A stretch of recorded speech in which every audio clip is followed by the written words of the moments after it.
Jusqu'à 9h, Good Morning Business.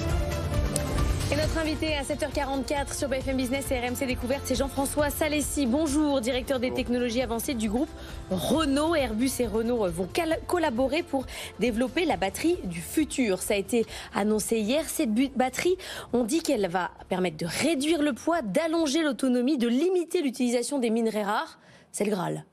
C'est absolument le Graal. On cherche, toute l'industrie automobile aujourd'hui cherche la solution sur les batteries. Vous savez que c'est un facteur limitant aujourd'hui pour atteindre des autonomies suffisantes sur les véhicules. Une batterie, une chimie de batterie, c'est une technologie qui est 5 fois moins dense en termes d'énergie que ce que vous avez aujourd'hui dans un véhicule avec de l'essence. Dans 1 litre de batterie, vous avez 5 fois moins d'énergie que de l'essence. Ouais.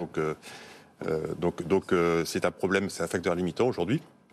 Donc toute l'industrie aujourd'hui cherche la solution et la batterie solide est peut-être la solution pour améliorer cette autonomie et cette densité d'énergie. Mais c'est pas nouveau la batterie solide, notamment le groupe Bolloré l'avait utilisée pour ses voitures électriques, sauf qu'on nous avait expliqué à l'époque que c'était compliqué parce qu'il fallait la maintenir chauffée à 60-70 degrés. Comment vous allez faire là ? Absolument. Alors en fait les batteries solides c'est pas nouveau. L'industrie travaille sur le sujet depuis les années 80, si vous regardez dans la littérature sur l'industrie. Par contre la chimie magique, si je peux dire, qui concilie à la fois la bonne densité d'énergie, l'acceptabilité en termes de charge, que vous rechargez votre voiture, la sécurité évidemment, on veut pas que les batteries prennent feu, la masse de la batterie, etc. Cette chimie d'ensemble et ce compromis d'ensemble aujourd'hui, l'industrie ne l'a pas trouvé. Donc on cherche, il y a énormément de possibilités qui sont offertes à l'industrie, donc on cherche la solution. Il y a énormément d'investissements sur la planète et donc on pense, nous Renault, qu'en s'associant avec d'autres secteurs industriels, on va pouvoir accélérer et aller plus vite pour trouver les bonnes solutions. Mais ça veut dire quelle échéance ? Parce que vous dites on cherche, puis c'est le premier qui trouve, mais il y a une échéance précise, il y a une demande ? On pense, alors l'échéance elle n'est pas précise, mais on pense qu'on aura ce type de solution, donc batterie solide, d'ici une dizaine d'années environ.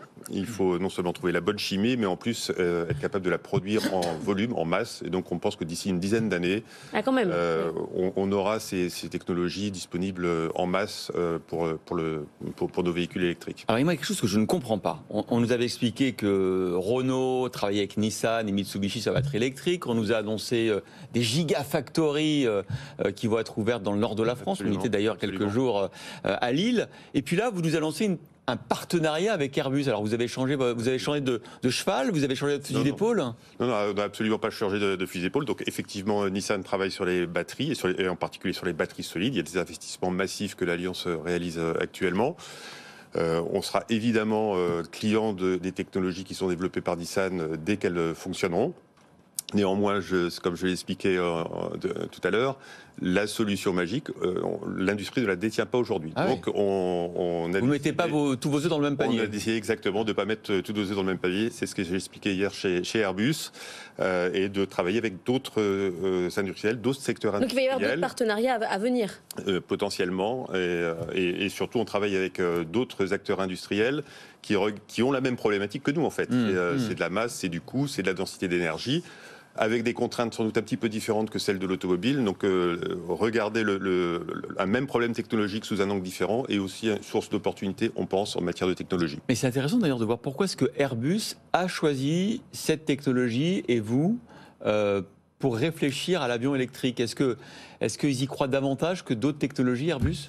Alors Airbus, quand on parle d'avion électrique, c'est de l'avion hybridé, c'est de l'électricité pour certaines phases de fonctionnement de l'avion. Hier, Airbus expliquait que c'est typiquement la phase où l'avion va quitter sa place de parking et rejoindre la place de décollage. Donc toute cette phase, on sera en électrique.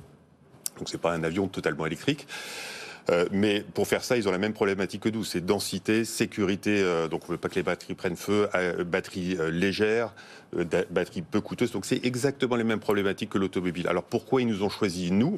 C'est très simple, on a sans doute un des meilleurs track record en matière de retour d'expérience sur l'utilisation des batteries en exploitation. On a plus de 500 000 véhicules qui ont été vendus depuis 10 ans. Aucun de ces véhicules n'a eu de problème en matière d'électricité. On sait exactement comment fonctionnent les batteries, quelles sont les performances dans le temps, en usage. Donc toute cette expérience, je pense, est extrêmement intéressante pour un acteur qui rentre sur ce type de technologie. Concrètement, vous allez vraiment travailler ensemble en open source et partager l'ensemble des recherches. On peut le voir comme ça, absolument. C'est un partenariat de collaboration technologique où on va échanger nos savoir-faire et échanger notre connaissance, partager des moyens aussi de développement et de validation. Donc oui, c'est vraiment un partenariat technologique et de recherche entre ces deux secteurs industriels. Voilà, Jean-François Salessi, qui est sans doute l'un des meilleurs jobs du monde en ce moment, directeur des technologies avancées du groupe Renault. Vous êtes en train de définir l'avenir de l'automobile. Espérons que vous aurez tiré le gros lot et que ce sera la technologie qui s'imposera sur l'électrification des véhicules. On l'espère pour nos clients, en tous les cas, auxquels on pense tous les jours. Merci beaucoup.